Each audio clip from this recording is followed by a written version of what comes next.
Hello students, hope you all are fine and safe. We were discussing about the chapter number 8, roots and flowers, where we have discussed about the different functions of the roots and different types of roots, right? Now, it is the time to learn about flowers.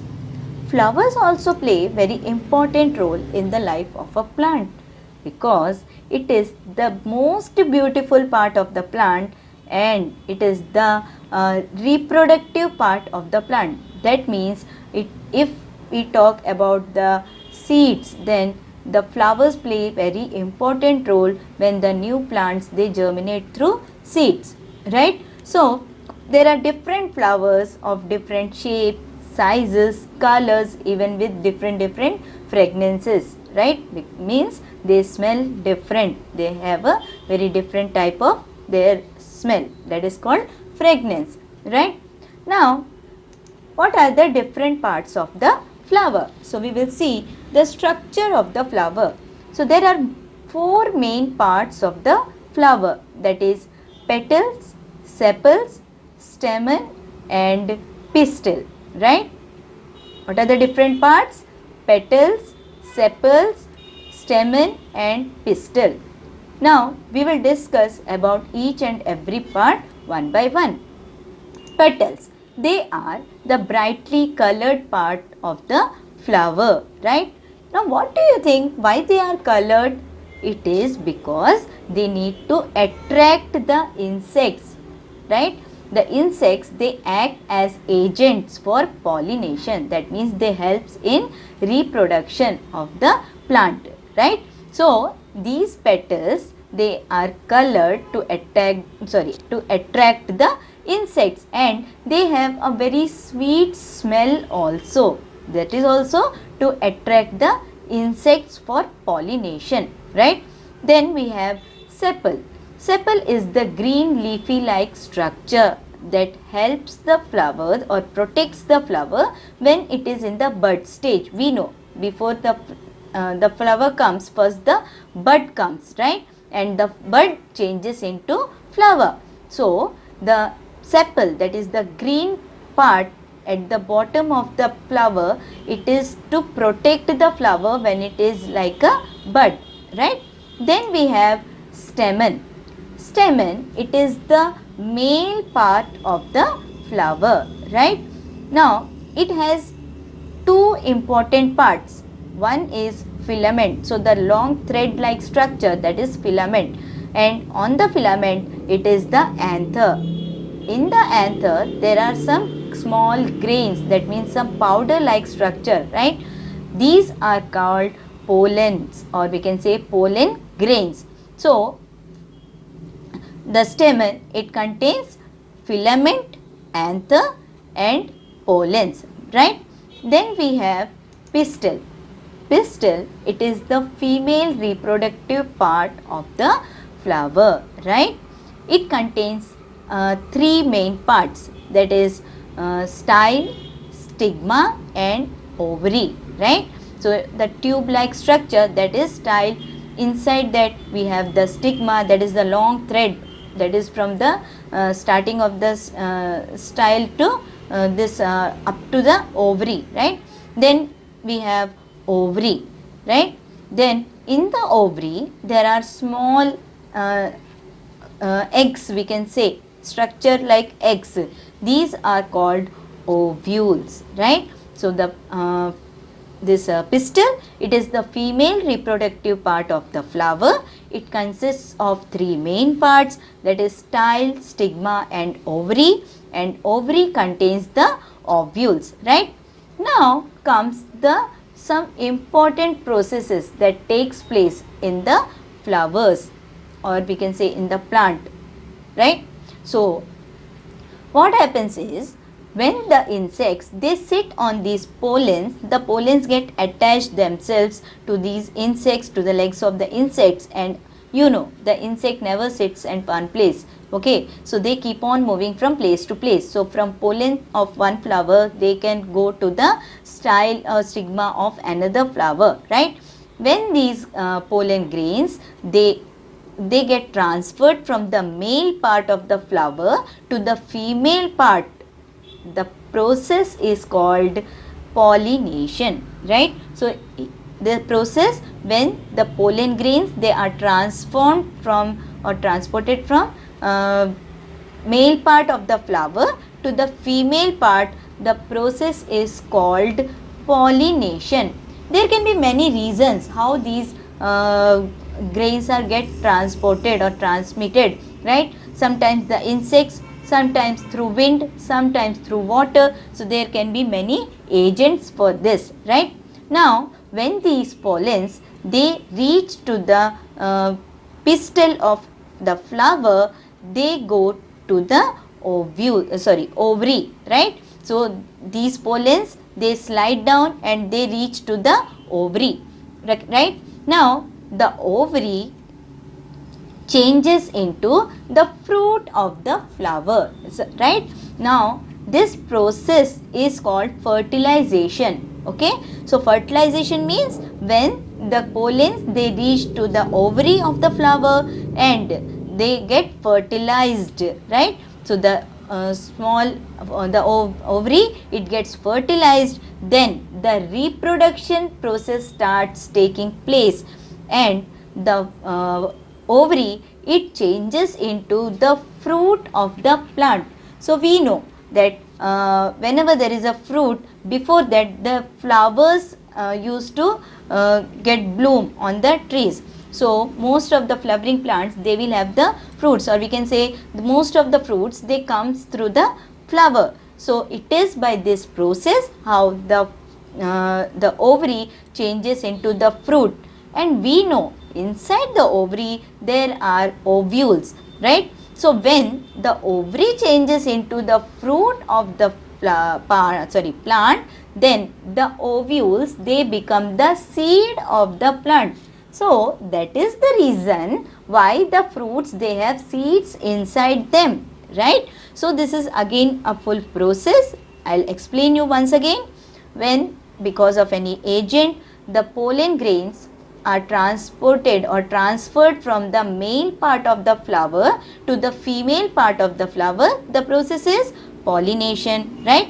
Now when these pollen grains, they reach to the ovary, the reproduction starts place. So that is called fertilization. Okay, now after that the ovary, it changes into the fruit of the plant, and inside the ovary there are ovules. These ovules, they change into the seed of the fruit, right? Now when we will put these seeds can again grow into new plant. So that process is called germination. Okay, so that is a full process how this process takes place in the flower. So flowers, they have the male part and female part, and they both act for the reproduction of the seeds, and through these seeds the new plants, they germinate, right beta? So that is all about the flowers. Now the flowers, we know they develops from the bud, right? And we can see the different flowers in different seasons, right? So there are some flowering seasons. So each plant will have a typical season to get the flowers, and mostly it is the spring season during which we can see all beautiful flowers in the atmosphere. We can see the full environment gets filled with the colorful, beautiful flowers during the spring season. And India, it is the season from March to April. So in India we assume spring season from March to April. So during this 1 month we can see the different colorful flowers here and there, right? So during the spring season most of the plants, they bear flowers, or the flowers, they bloom on the trees, right? Then there are many uses of these flowers. These flowers are very useful to us other than the reproduction of the plants, right? If we see, the different beautiful colorful plants are used for decorative purpose. Okay, so we used to decorate our houses with these beautiful flowers during the festivals and during some important occasions like weddings and all, right?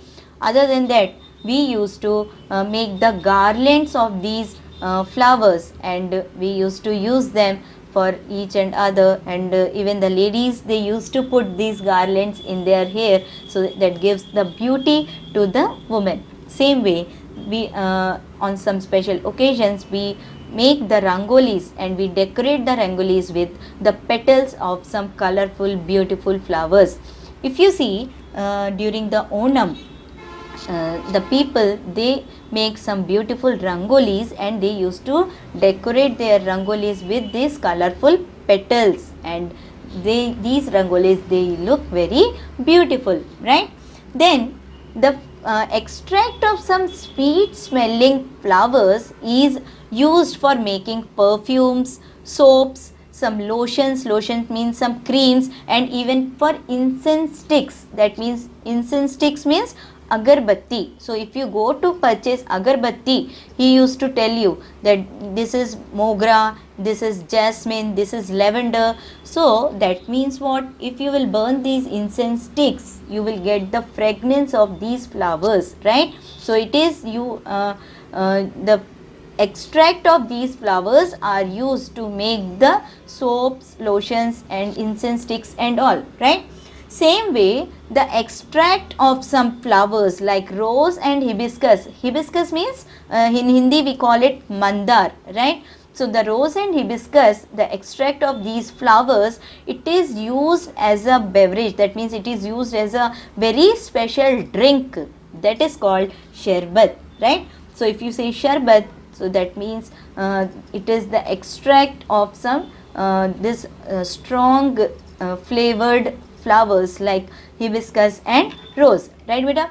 Then if you see the sweet mixture that is used in the pans, okay, I think you don't eat pan, but your elders might have been eating, so you can just ask them the sweet mixture they used to put in the pan, that is betel means that pan, betel leaves means pan. So in the pan they used to put the sweet mixture.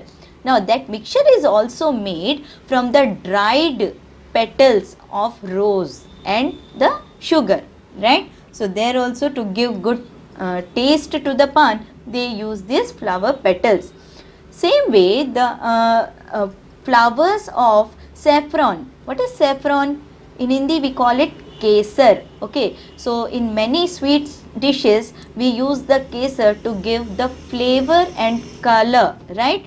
So this is again the part of the flower, right, that we are using in the home, especially for cooking purpose, especially for sweet dishes, that it gives very good flavor to the food, and even the light yellow color also to the food, right? And you know, saffron is very good for the hemoglobin, right? It gives a good red color to our blood also, right beta? Then if you see the extract of some flowers like mustard and sunflower, they are used as a cooking oil, right? So we use that oil, the extract of these flowers in the form of oil is used for cooking purpose, right beta?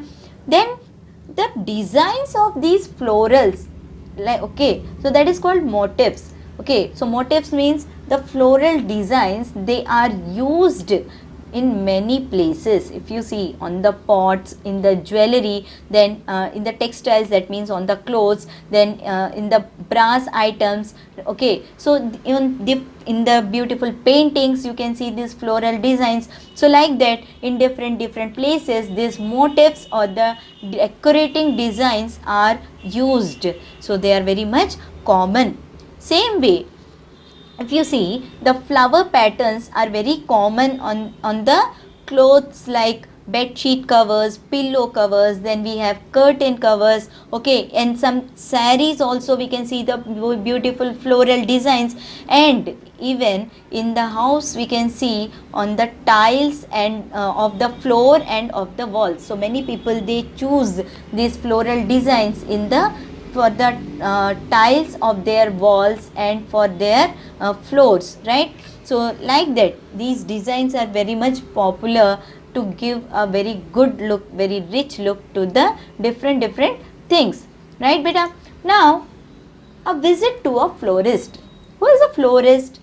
Florist is the person who used to sell the flowers, and daily we do puja with these flowers. Okay, we offer these flowers, sweet smelling flowers, beautiful colorful flowers to God. So we used to visit these florist regularly, okay, on or maybe some on special occasions. So what these florists do, they go to the market where they can purchase. That market is called big market, that is full of beautiful colorful flowers. Okay, so there they can get them in the very cheap rate, and it's not that they are purchasing only one or two flowers. That market is called the flower mandi. Mandi means market. So flower mandi means the market where they used to sell the flowers. So these florists, they used to visit these mandis and they purchase these flowers in a bulk quantity, in a bulk. So when they purchase in bulk, it comes for very cheap rate, and then they used to sell them in their shops, right? So that is about the florist. So students, we have seen that the plants, they play very important role in our life. Every part of the plant is very important, like we have discussed today about the roots and about the flowers, right? Same way, each and every part of the plant is equally important. So it is our responsibility to take care of these plants. We should not cut these plants, and we should grow more and more plants, because these plants, they keep our environment fresh and clean, right? So we have seen that how the roots are important, how the flowers are important, and let me tell you one more important thing. On special occasions like on Friendship Day and Teachers Day, you used to wish your teachers with the flower. So flowers, they also help to express our feelings, to show our gratitude, to show our thankfulness. So on every Teachers Day, my basket used to get filled with the beautiful colorful roses from my favorite students, like from you, right? So that is the way how you express your gratitude towards your teacher, right? So flowers, again, they act the best way to express our feelings, right beta? So every part of the plant is equally important. We should grow more and more plants, and we should avoid cutting the plants, right? So hope you understood the chapter. Take care of yourself, take care of our environment also. It's our responsibility, and we should take the oath to do our best to make our environment neat and clean, so that everybody can breathe fresh and clean air. Okay beta, bye. Hope you have understood the chapter very well. Take care. Have a nice day.